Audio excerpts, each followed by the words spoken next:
Since the early 1950s, when the beacon ray replaced the single flashing light, we have seen more and more lights added to our emergency vehicles. It was believed that if a 35-watt bulbs were good, then 100 must be better. If 2 lights made it safer, then 6 must make it really safe. How about a 1,000,000 candlepower strobe system? We have reached the point where the warning lights are becoming the problem at emergency scenes, and actually making the area less safe for our vehicles and personnel.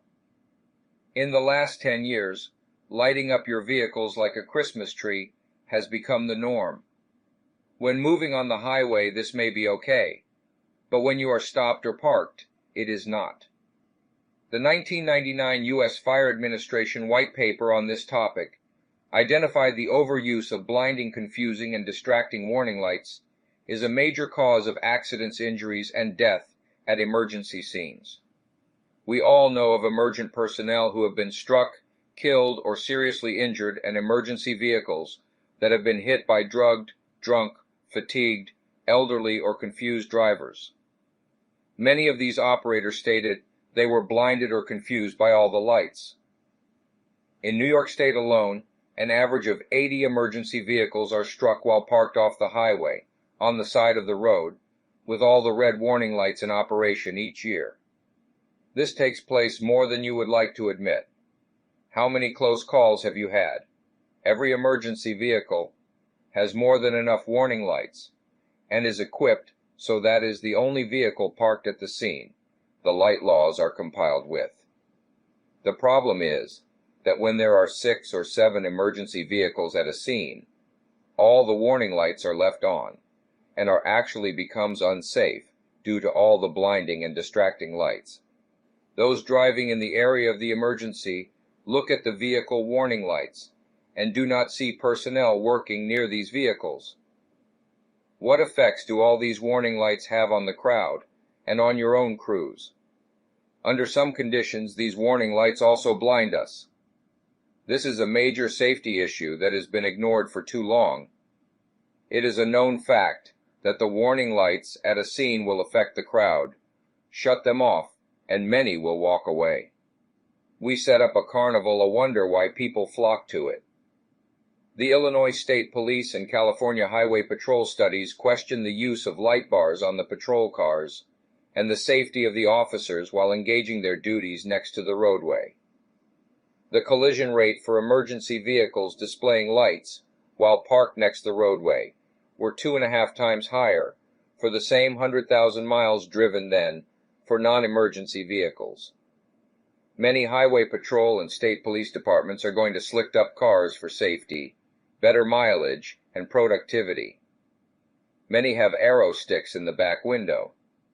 What about color?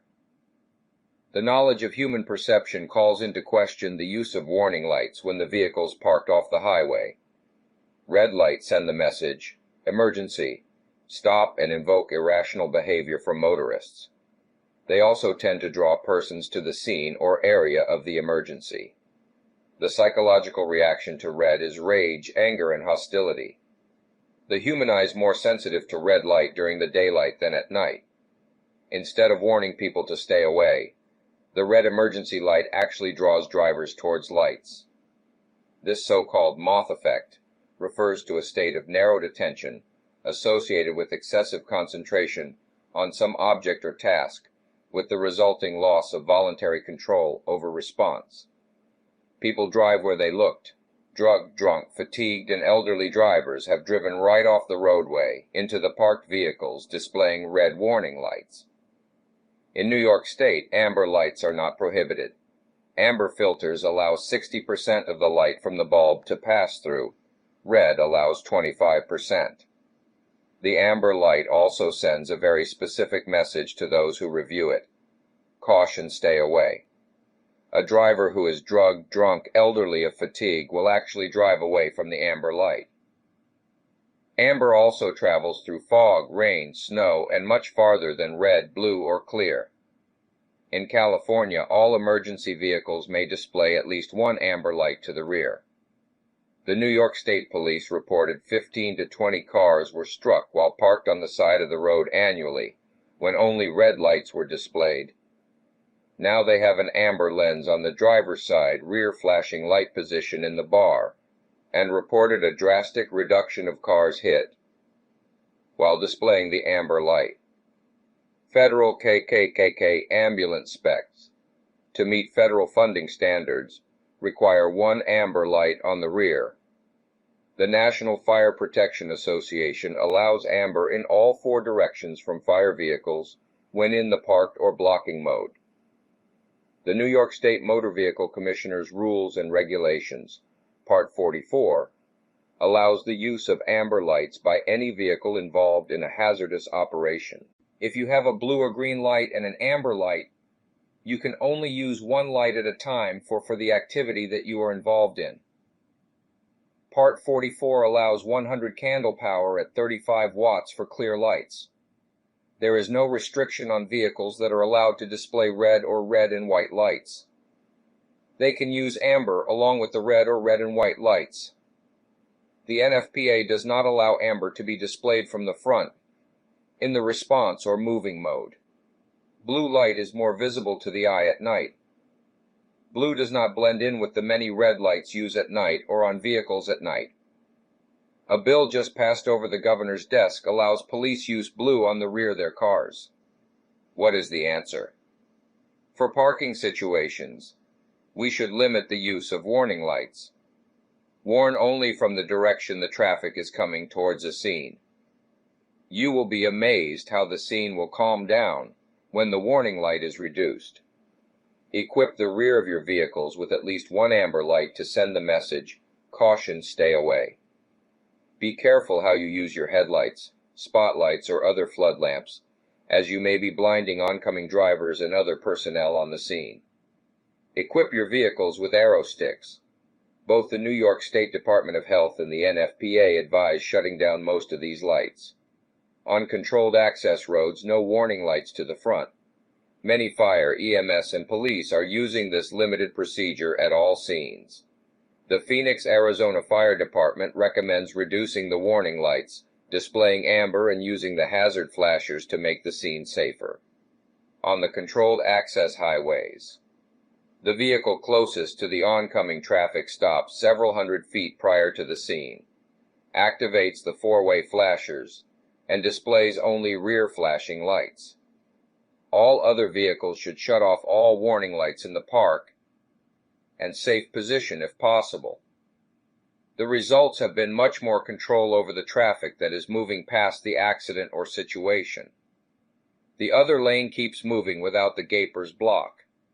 They slow to 40 miles an hour and keep on going, even though there are several emergency vehicles at the scene in the other lane. This same procedure can be used in other roadways with a minor modification. In the blocking mode, they only display amber lights. At all fire and emergency scenes, the same procedure can be used. My fire department and ambulance squad has used this procedure for 15 years, with excellent results. The reduced lighting policy is used with distracting, confusing, and blinding warning lights be shut down. Adequate warning is provided with one red and one amber light along with the hazard flashers. Most of our equipment has amber arrow sticks built in the rear, which are also used. NFPA 1901 standards address warning light problems and has taken out the operator's hands with automatic shutdown of blinding warning lights. NFPA also requires response and blocking mode operation, amperage load monitoring system, and restriction on how many amps a lighting system can draw. These system requirements are way overdue. If you have an older vehicle, you can obtain the same results by the switches on the dash. Use them to shut down most of the lights when parked at the scene. When using flares and/or cones, use the examples that DOT and road construction crews provide. Place them far enough back to give proper warning and spread them out. Set up your scene as a work zone as soon as possible. If possible, park your vehicles on the side of the street at an angle towards the curb. Park back at least 100 feet. If you're going to protect the scene with your vehicle, do so in a manner that will provide the desired protection. After reviewing numerous collisions with emergency vehicles have been run into from the rear, it has become clear to me that the protection that people think they are providing in front of the emergency vehicle does not exist. Even heavy apparatus with the brakes locked and wheels chalked have been driven up to 100 feet when struck by a vehicle that didn't weigh 1/3 as much. Firefighters, police, and EMS personnel have been killed in these collisions. If you stop back 100 feet an angle vehicle to the right, you are providing the pump operator a safe area, and if the vehicle is hit, it will go to the right side of the road and not up into the scene. If you have to cross the road to accomplish your mission angle vehicle, to the left. Both of these angle procedures also keep blinding headlights from making your scene unsafe.